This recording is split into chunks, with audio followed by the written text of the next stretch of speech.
¿Somos realmente libres o solo creemos serlo? Desde el inicio de nuestra conciencia como especie, el ser humano ha buscado sentido.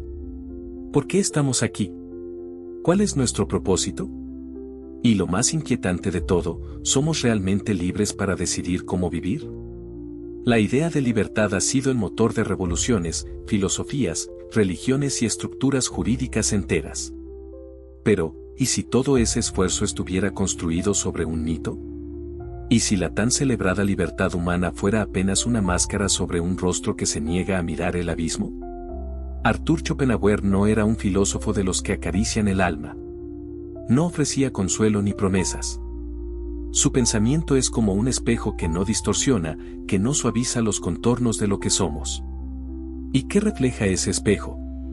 Una criatura movida por impulsos, deseos, sufrimientos, y sobre todo, por una fuerza irracional que escapa a su control, la voluntad.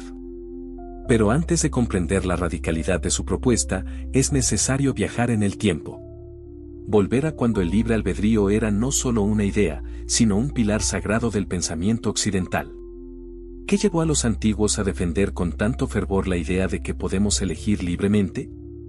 ¿Por qué esa noción se volvió tan central para nuestra concepción del ser humano? En la antigua Grecia ya se debatía la tensión entre destino y libertad. Para Sófocles y los trágicos, los hombres podían intentar escapar de su destino, pero éste, de una forma u otra, siempre se imponía. ¿Acaso Edipo eligió su destino? ¿O simplemente caminó, sin saberlo, hacia una tragedia escrita de antemano? Con Sócrates, Platón y más tarde Aristóteles, comenzó a formarse una idea más optimista, que el ser humano puede guiarse por la razón y, por lo tanto, tomar decisiones éticas conscientes. ¿No es esa, después de todo, la esencia de la civilización? ¿No es eso lo que nos separa de los animales? El cristianismo llevaría esta noción a un plano teológico. El libre albedrío no solo era una facultad humana, sino un don divino. Era la prueba de que Dios no había creado autómatas, sino seres morales, capaces de elegir el bien o el mal. ¿Cómo podría haber pecado sin libertad? ¿Cómo podría haber redención sin elección?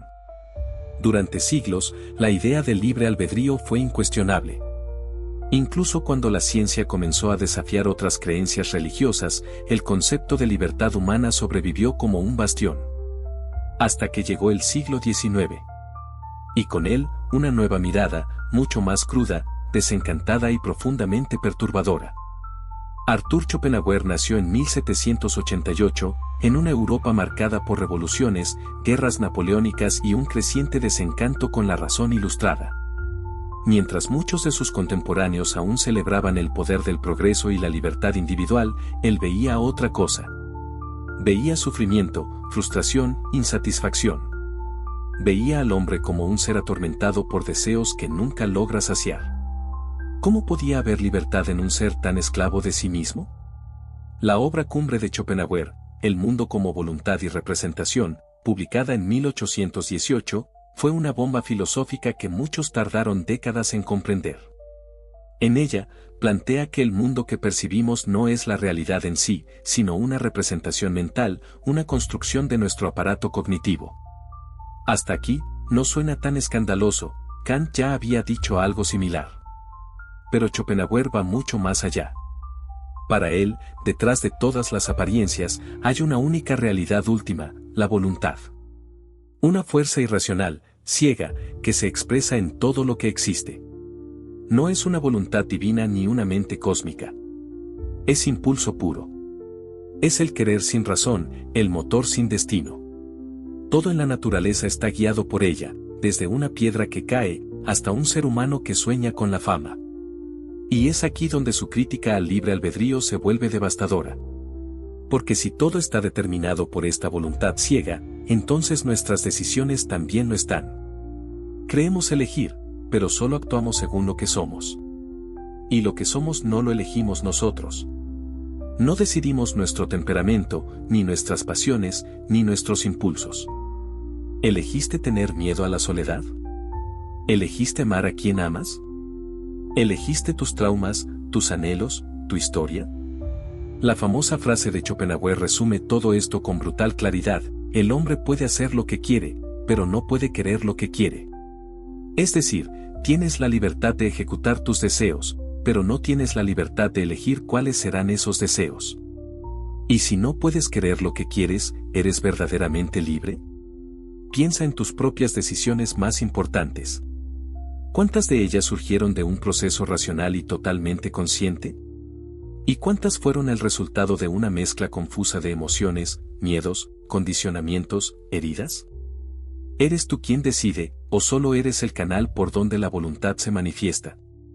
Para Schopenhauer, el yo consciente es una ilusión tardía. Un testigo que observa lo que ya ha sido decidido en un nivel más profundo. Como si fuéramos pasajeros en un tren que no manejamos, pero al que le ponemos nombre, historia, justificación. Esta visión no solo cuestiona la libertad individual. Cuestiona todo un modelo de sociedad. ¿Por qué si nadie es realmente libre para ser diferente de lo que es, cómo podemos justificar el castigo? ¿El mérito? ¿La competencia? Vivimos en una cultura que idolatra la libertad personal. Nos dicen, puedes ser lo que quieras, todo depende de ti, si fracasas, es porque no te esforzaste lo suficiente. Pero Schopenhauer nos obliga a mirar detrás de esa retórica. ¿Y si la libertad fuera un mito funcional? ¿Y si lo que creemos como elección fuera en realidad una programación profundamente enraizada? Y sin embargo, esta revelación no conduce necesariamente al nihilismo. Para Schopenhauer, comprender la ilusión de la libertad es el primer paso hacia una forma de vida más compasiva. Si todos estamos atrapados en nuestros impulsos, si nadie eligió sus virtudes ni sus defectos, entonces no hay enemigos, no hay culpables absolutos. Solo hay seres que sufren, que desean, que luchan contra sí mismos. ¿Y no es eso, en última instancia, lo que todos hacemos cada día? ¿Luchar contra nuestros deseos, nuestros miedos, nuestros impulsos? ¿Acaso no hay más humanidad en reconocer nuestra fragilidad que en fingir una autonomía que no tenemos? Aceptar esta visión puede doler. Pero también puede liberar. Porque al quitar la máscara de la libertad, Schopenhauer no nos reduce, nos revela. Nos muestra que el verdadero desafío no es elegir libremente, sino comprender quiénes somos realmente. Y desde esa comprensión, vivir con más humildad, más empatía y quizás, con una libertad más auténtica, la libertad de aceptar lo inevitable sin mentirnos a nosotros mismos. ¿Y tú? ¿Te atreves a mirar detrás del velo de tu voluntad? ¿O prefieres seguir creyendo que tú decides todo lo que eres? ¿Qué sentido tiene la justicia, la moral o el mérito, si todo está determinado desde antes de que podamos elegir? Aceptar que no somos libres en el sentido absoluto no es una idea superficial. Remueve los cimientos de todo lo que creemos justo.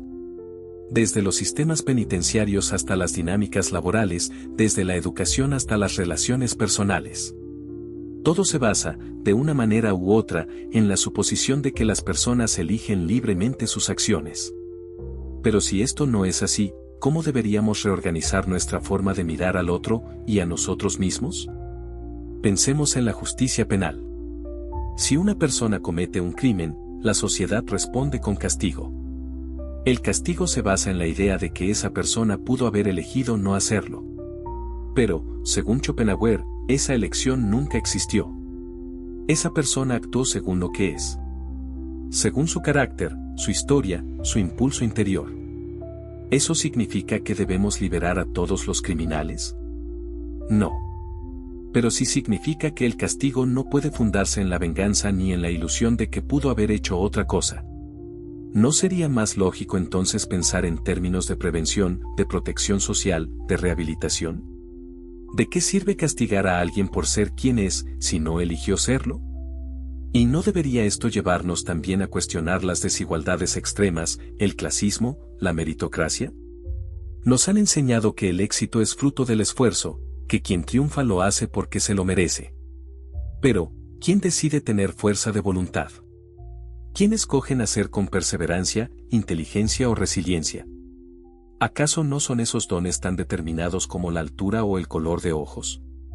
La filosofía de Schopenhauer, lejos de ser una invitación al cinismo, es una puerta hacia una ética radicalmente diferente, una ética de la compasión. Si comprendemos que nadie elige lo que quiere, que todos somos esclavos de una voluntad irracional, entonces ya no juzgamos desde la superioridad. No hay buenos ni malos, solo seres humanos enfrentando sus propios demonios. Y este cambio de mirada no es solo social. También es profundamente íntimo. ¿Cuántas veces te has culpado por lo que sientes, por lo que deseas, por lo que no logras cambiar en ti? ¿Y si dejaras de exigirte ser diferente y empezaras a entenderte como una expresión de una fuerza que no controlas, pero que puedes observar? Schopenhauer no te pide que te resignes, sino que veas. Que dejes de buscar libertad donde no la hay y comiences a buscar claridad.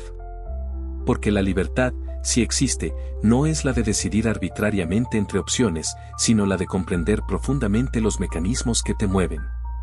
Y ahí es donde entra una idea clave en su filosofía, la posibilidad de liberarse parcialmente del dominio de la voluntad. ¿Cómo? A través del arte, la contemplación estética, la filosofía, e incluso la renuncia ascética. En esos momentos de suspensión del deseo, en esos instantes donde no queremos nada, podemos experimentar algo que se parece mucho a la libertad. No la libertad de elegir, sino la libertad de no necesitar elegir. De simplemente ser. Imagina por un momento que estás frente al mar. No haces nada. No deseas nada. Solo estás ahí, respirando, viendo las olas. Por unos segundos, desaparece el yo, desaparecen los planes, los conflictos, las decisiones. ¿No es esa una forma más profunda de libertad que la elección entre café o té por la mañana? Schopenhauer admiraba profundamente el arte porque lo veía como un espacio de contemplación desinteresada. El verdadero artista no busca éxito ni reconocimiento. Busca plasmar una verdad que trasciende su yo individual. Y al contemplar esa obra, el espectador también escapa, aunque sea por un instante, de su prisión interior. Esta idea tiene ecos potentes en muchas tradiciones espirituales. El budismo, por ejemplo, también considera que el deseo es la raíz del sufrimiento. Y propone una vía de liberación que no pasa por la conquista del mundo, sino por la renuncia al deseo. No se trata de no actuar, sino de actuar sin estar poseído por el ansia de obtener algo. ¿No resuena eso con lo que propone Schopenhauer? Incluso la ciencia contemporánea, de forma inesperada, ha comenzado a acercarse a algunas intuiciones del filósofo alemán. Estudios en neurociencia han mostrado que el cerebro toma decisiones milisegundos antes de que seamos conscientes de ellas. Es decir, primero el cerebro actúa, después la conciencia racional justifica la acción. ¿No confirma esto la intuición de Schopenhauer de que el yo consciente es solo un testigo tardío? Además, la psicología moderna ha revelado hasta qué punto estamos condicionados por nuestras experiencias tempranas, nuestros traumas, nuestras dinámicas familiares. ¿Cuántas veces creemos que elegimos algo, cuando en realidad estamos repitiendo patrones que vienen de muy atrás? Y sin embargo, seguimos apegados a la idea del libre albedrío. ¿Por qué? ¿Por qué nos cuesta tanto aceptar que no controlamos lo que somos? Tal vez porque la ilusión de libertad es reconfortante. Nos da sentido, nos permite soñar con ser mejores, nos protege de la angustia de sabernos determinados. Pero también nos aísla. Nos hace sentir que debemos ser autosuficientes, exitosos, dueños de nuestro destino, cuando en realidad somos profundamente vulnerables. Aceptar la visión de Schopenhauer no es renunciar a cambiar. Es cambiar desde otro lugar. Desde la conciencia de nuestros límites. Desde la comprensión de que todo lo que hacemos, incluso nuestros intentos de transformación, surgen de un fondo que no elegimos, pero que podemos iluminar con la mirada. ¿Y no es eso acaso más valiente que fingir que somos dioses de nuestra propia historia?